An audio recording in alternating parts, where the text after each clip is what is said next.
Bangsa Indonesia adalah bangsa yang memiliki budaya yang begitu banyak. Namun, tidak terlalu banyak masyarakat Indonesia yang memandang penting jasa-jasa para pahlawannya. Terbukti, banyak sekali monumen sejarah yang lenyap begitu saja, sehingga monumen atau prasasti yang dibangun untuk memperingati momen tersebut tak terurus. Nah, kita sekarang berada di Kelurahan Sidomulyo, Kecamatan Tuban, Kabupaten Tuban. Salah satu wilayah di Tuban yang tak terurus, yang berada di tengah-tengah kota Tuban, namun tidak banyak masyarakat Tuban yang tahu bahwa di sini tersimpan tugu yang sangat bersejarah bagi masyarakat Tuban. Sekarang kita lihat tugu yang akan kita bahas adalah Tugu Pengembalian Kabupaten Tuban pada tanggal 10 Desember 1949. Pada awalnya, tugu ini hanya berbentuk tiang kayu. Namun, pada tanggal 10 Desember 1949, masyarakat setempat beserta para tokoh membangunnya menjadi sebuah tugu dalam bentuk kepalan tangan. Dan pada tahun 1960, masyarakat di sekitar desa Sidomulyo menambahkan caluk atau culuk, yaitu senjata khas Tuban. Tugu ini adalah bukti kebangkitan rakyat, pengembalian pemerintahan dari Belanda ke kota Tuban, yaitu tanggal 10 Desember 1949. Adapun pelaku-pelakunya sekarang sudah almarhum.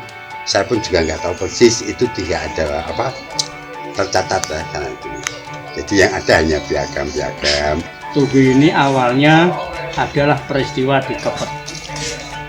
Di Kepet, tahu Kepet ya? Iya. Nah itu kan di situ kepala desanya itu kepala desa Gadungan. Itu Pak Badrun Calak Sukolilo itu menjadi kepala desa di desa Kepet atas diangkat oleh Belanda.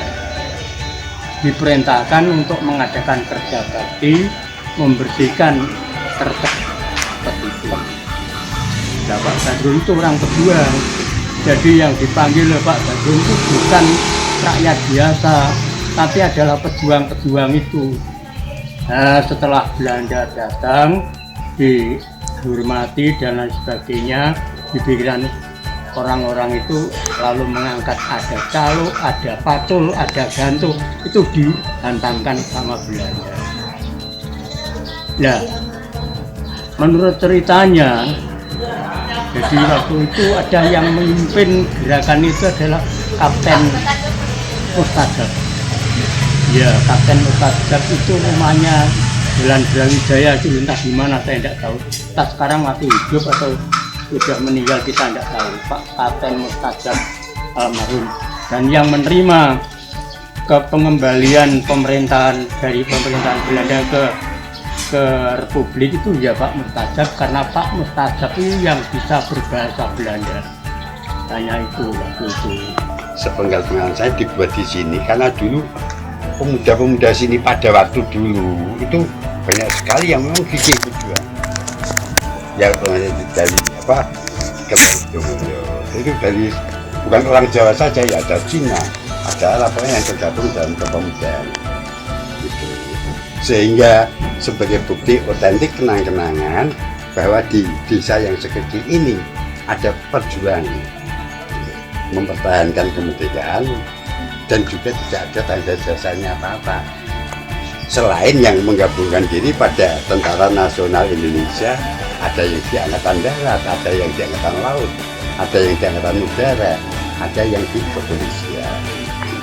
Itu kejadiannya itu. Dan kenapa kita beri tanda caluk? Karena pada waktu itu senjata modern kan belum ada. Jadi satu regu bapak saya itu dengan senjata caluk itu membunuh dari kelompok Belanda yang dengan menggunakan senjata jarak panjang. Kalau di itu jarak dekat kan caluk yang bisa ya, caluk itu. Sehingga orang tua saya, menurut saya sendiri, namun saya juga nggak tahu, caluk yang tebaskan pada leher Belanda itu masih nancap di sini. Terus bapak takut kalau ada aku kena tembak, bapak lari. Itu sejarah yang saya ketahui, sehingga dibuatkan buku peringatan. Sampai sekarang itu kita buat lembaran sejarah yang tidak mudah kita lupakan. Pembuatan tugu ini juga dari masyarakat sini. Masyarakat sini yang tua-tua yang ikut berjuang, ikut gerilya kalau malam itu mengumpulkan batu itu dikumpulkan, ditukang-tukangi sendiri, sendiri. Itulah anunya. Ya itu diperbarui. Seingat saya sudah menjadi pengurus pemuda sini yang dibuat satu keramik dan kita kasih lantai itu juga dari LKMD. Maksudnya itu menghadap ke timur. Maksudnya bapak dulu menyongsong terbitnya Sang Putra Fajar. Itu sebagai ya memang kemampuannya orang dulu kan terbatas. Kalau sekarang kan sudah modern. Terus digeser karena banyak penduduk, digeser agak ke selatan karena di Kepat itu kan juga ada. Ya. Nah, monumen itu ada kaitannya. Hanya bapak tidak jelas satu-satunya, tapi yang jelas adalah nama Bapak Mustaja. Itu ketuanya itu, pimpinan ini namanya Pak Mustaja. Entah, kita nggak tahu lagi. Dan sebagai divisi 1 kalau nggak salah Pak Sudarmono, ketua divisi Ronggolawe, terus di Junggolo nama Bapak Sudirman, Bapak Iqbal Sofi itu ada masih banyak lagi. Ada hubungannya dengan Pak Leda Sudirman, namun Bapak nggak tahu persis sejarahnya. Kalau yang di tugu ini kan lokal ya, jadi tingkat lokal, tingkat regional, tingkat nasional itu ada sendiri yang diartikan.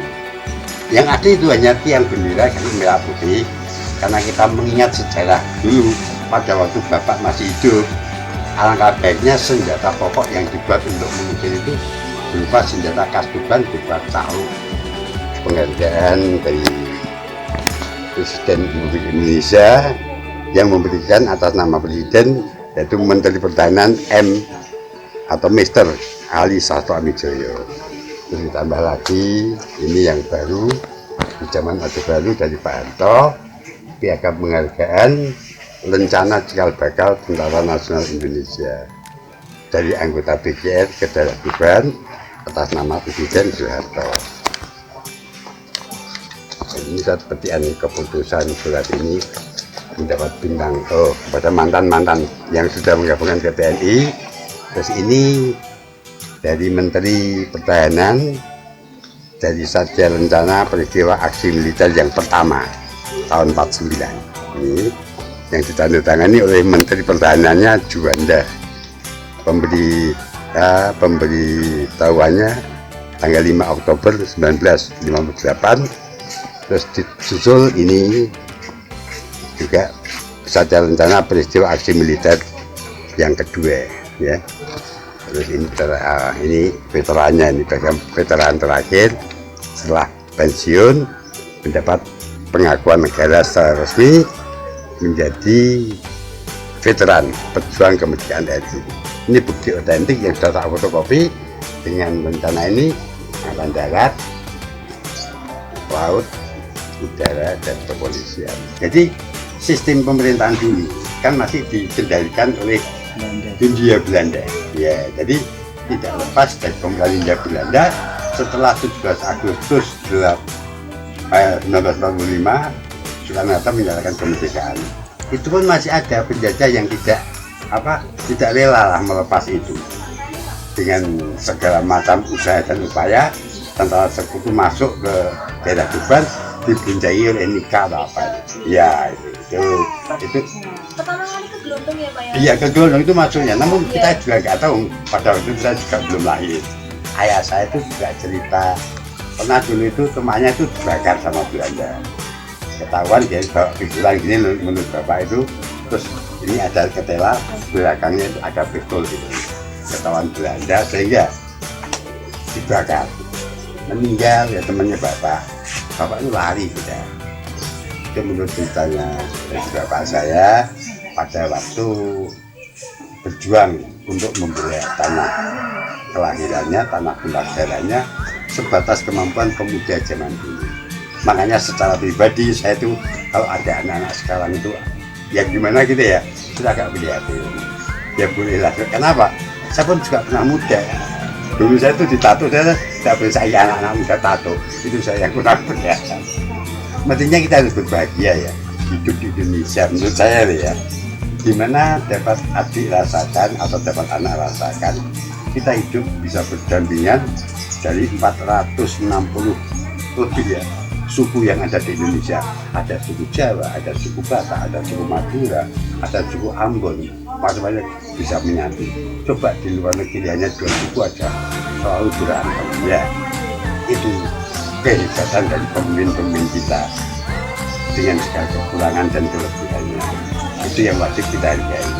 Makanya para pendiri kita sampai ke pemerintahan sekarang selalu mengumandangkan bangsa yang besar adalah bangsa yang dapat menghargai jasa para pahlawannya. Sekian penjelasan dari kami. Inilah secuil kisah yang membutuhkan darah dan perjuangan untuk merebut kota Tuban dari tangan Belanda. Semoga kita sebagai pelajar tidak pernah melupakan apa yang telah dilakukan oleh pahlawan-pahlawan kita untuk kemerdekaan bangsa ini.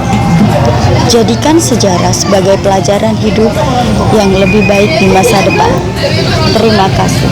Sekian dari kelompok kami, kelas 11 IPS 1 SMA Negeri 1 Tuban.